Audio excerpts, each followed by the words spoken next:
hard to shake off the walled city.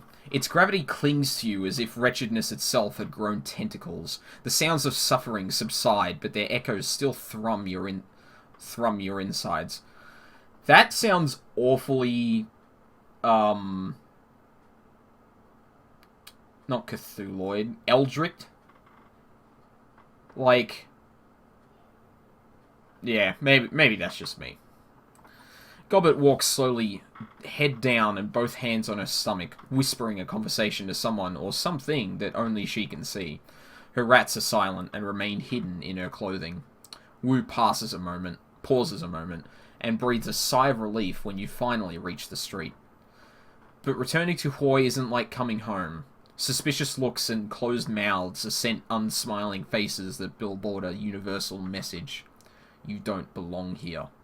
Time to report back to kindly Cheng and inform her that the message has been delivered. Get this business over with. Get your sin burned. Get on to the next step. Whatever that is. You leave the City of Darkness behind, head to the Mahjong parlor, and a date with a crime lord.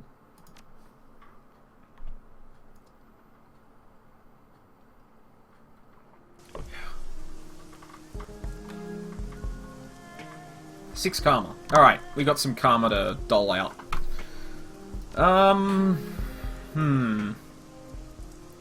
What do we want now? I still want more willpower. Problem is, I don't really know... Oh, you know what? I'm gonna... 20 minutes into a recording, and I think I should probably move the camera. Awesome. I want to pour more into spellcasting, but really I only have like one spell at the moment, and... Okay, maybe the willpower isn't bad. This is just, chance to attack and that. And resistance. But this is more... This is chance to hit as well, but it's also spell slots, and... I don't really need the spell slots right now. It might be...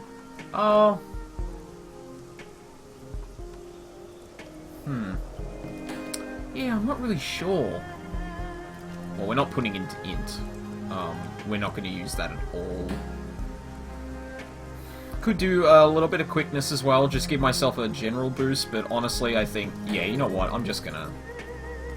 Yeah, we're gonna dump all into willpower, so we just have it. The earlier we can, like, kind of max that out, the better, I think.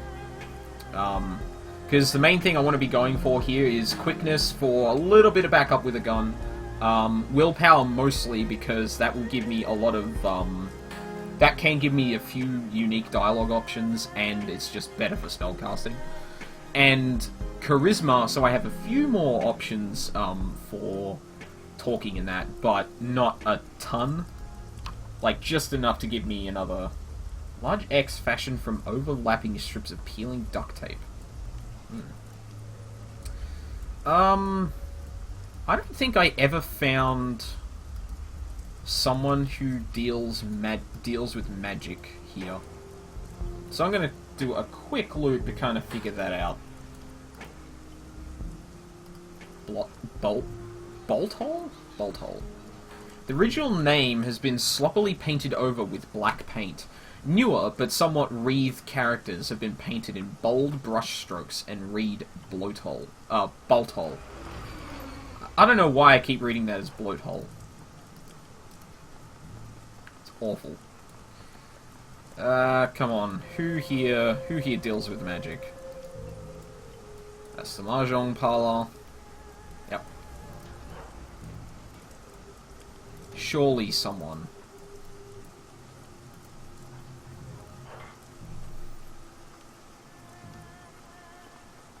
So I guess while I kind of run around and... No, that's tech. Run around and kind of figure out where this magic cellar is, if that one does in fact exist. Talk about some of the themes that have been coming up in this game so far. One of them just seems to be the past. And not like, oh, your past is mysterious. No, it's more just the past in general. Because there are a lot of people who are, particularly Wu, who is like, no, fuck the past. Sinless, that's it. Our past is gone. Boom, that's it. We don't have to worry about it anymore. And there's a lot of, like, characters just leaving their past behind so far. Just makes me feel like, yeah,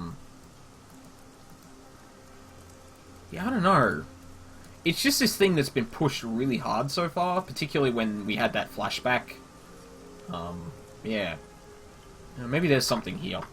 A massive steel security door is set into a bunker-like concrete wall. There is no sign or identification of what this place is. A battered intercom is encased in a cage of welded steel and armor glass. Grainy letters are barely readable on the screen. Chrome Alley, medical services and mechanical repair. Premises protected by deadly weapons and infectious diseases. Protected by infectious diseases.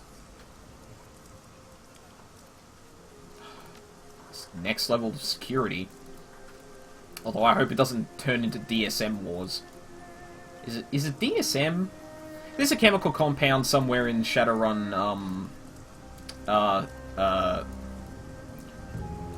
in, like, Shadowrun handbooks that basically makes any chemical, like, absorbable through your skin.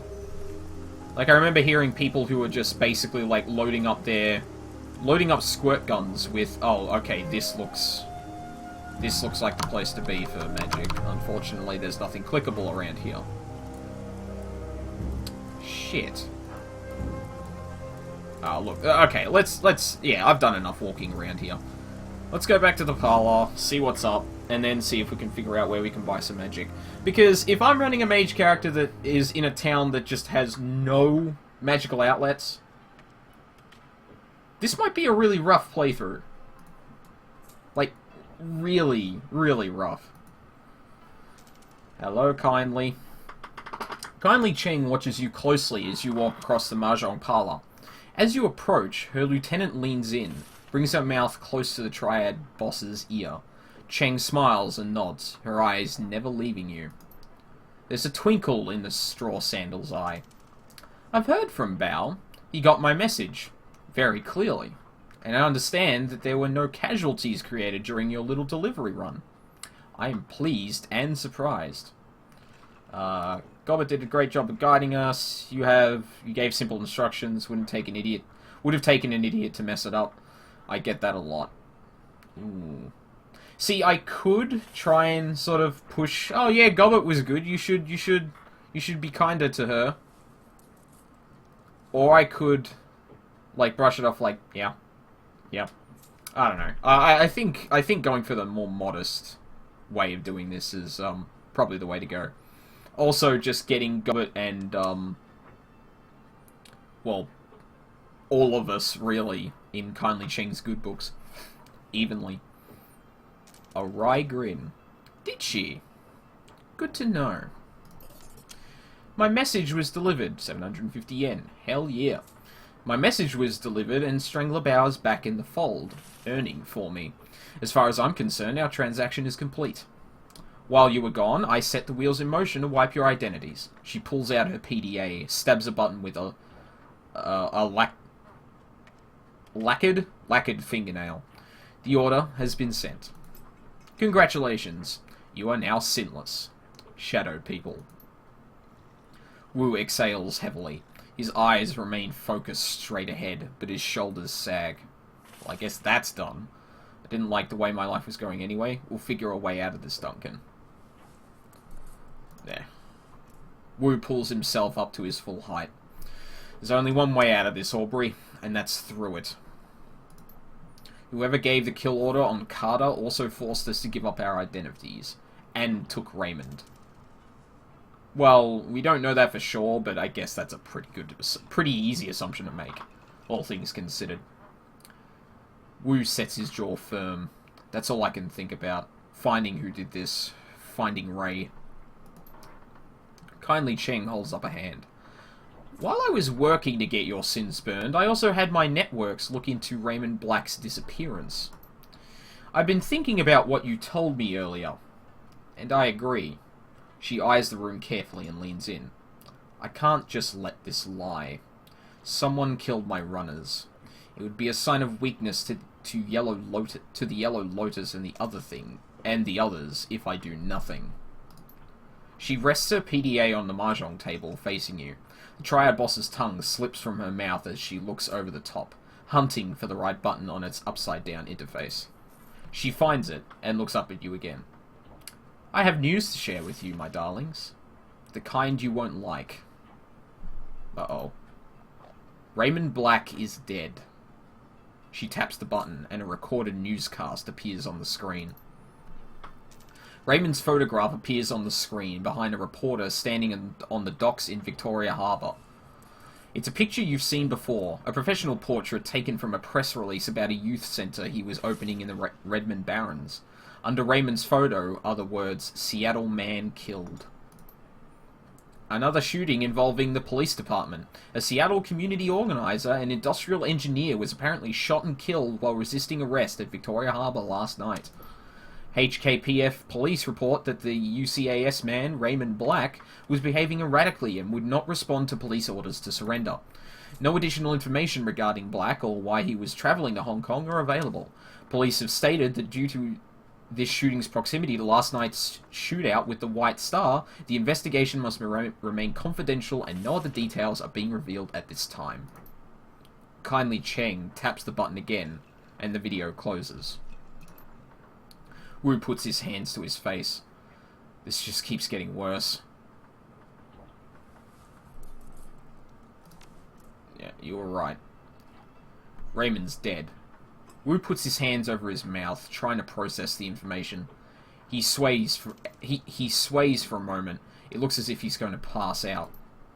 Isabel reaches out to touch Wu, but thinks better of it and pulls back her hand. Sorry for your loss. I never had a father, so I don't know what it's like to lose one, but sorry. Son of a bitch, Raymond's dead. Raymond dies the same night we're ambushed. That's no coincidence. Yes. No fucking way. Kindly taps the video closed. She hunts around the keypad and selects another button. I'm afraid that's not all, my darlings. This is security footage from Victoria Harbour from last night. Oh, okay. You'll find it contains a contradiction. The PDA shows silent, grainy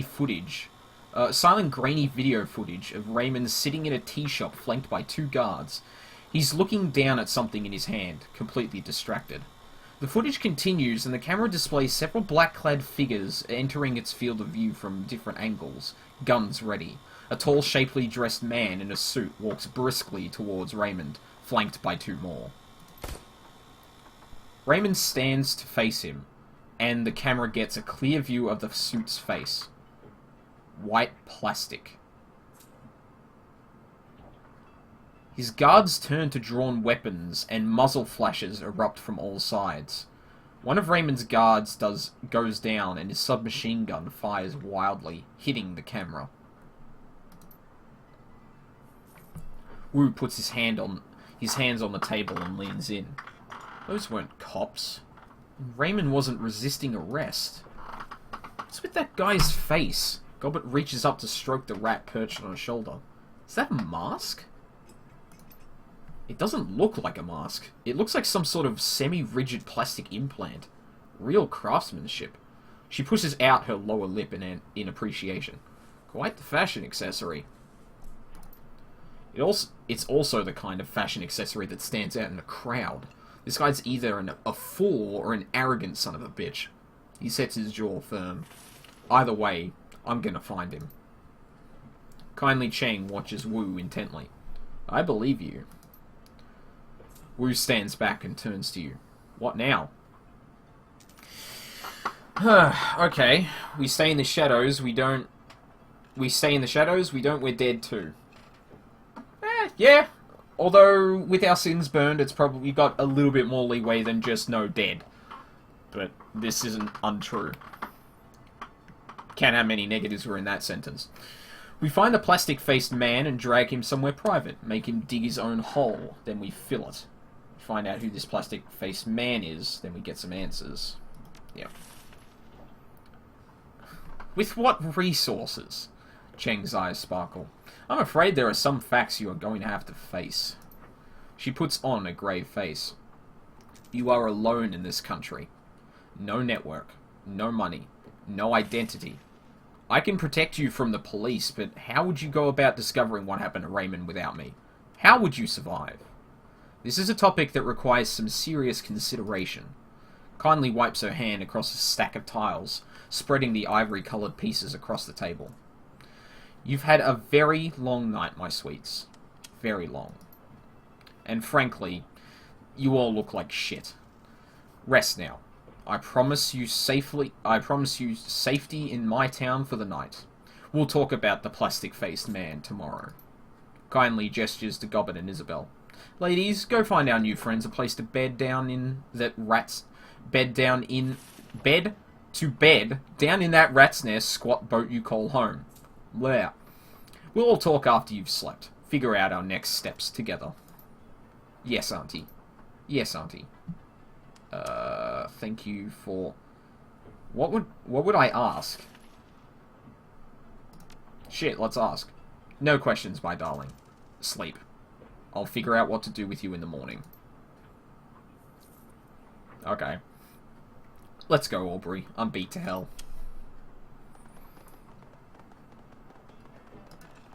Alrighty then. Hey, that's an objective I can get behind. Wish I had that objective. That'd be so good. Okay, who's over here?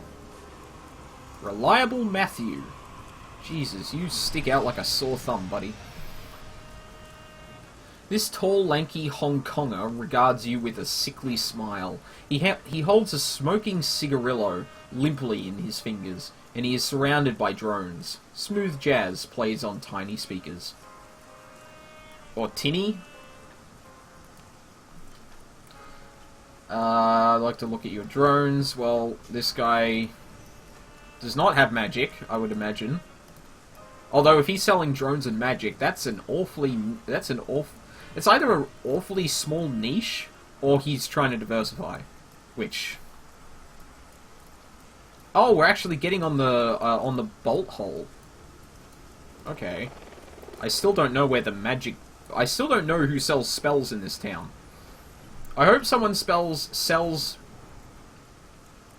I hope someone sells spells in this town.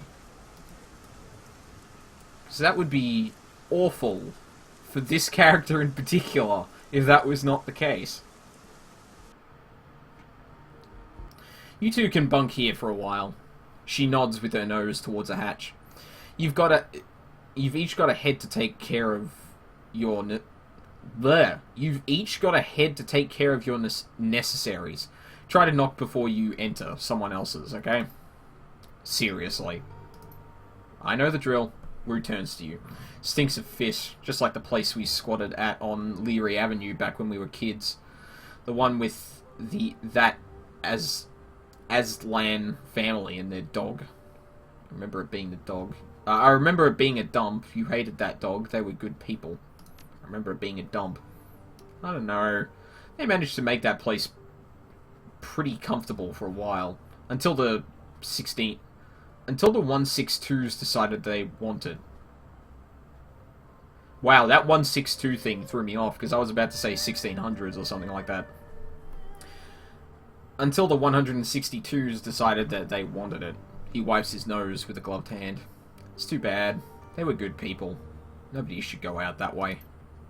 He stretches, and his spine pops with a handful of firecrackers. I think I've been up for something like 36 hours straight. He drops his arms, and this has been one shit stain of a day. Time to end it. The orc turns to you, raises an eyebrow. Anything you need before I leave you to it? Is there a place for my stuff? Yeah, check the locker over there. You can stash your stuff in it. No one will touch your things in there, and it's a lot bigger than it looks. Hammer space. Fuck yeah. How'd you get your hands on this place? I'm gonna grab some sack time too. Is that what they're calling it nowadays? I think I'll have a look around. Okay, but get some sleep soon. You look like you could use it. We'll go see Kindly in the morning. Figure out our next move.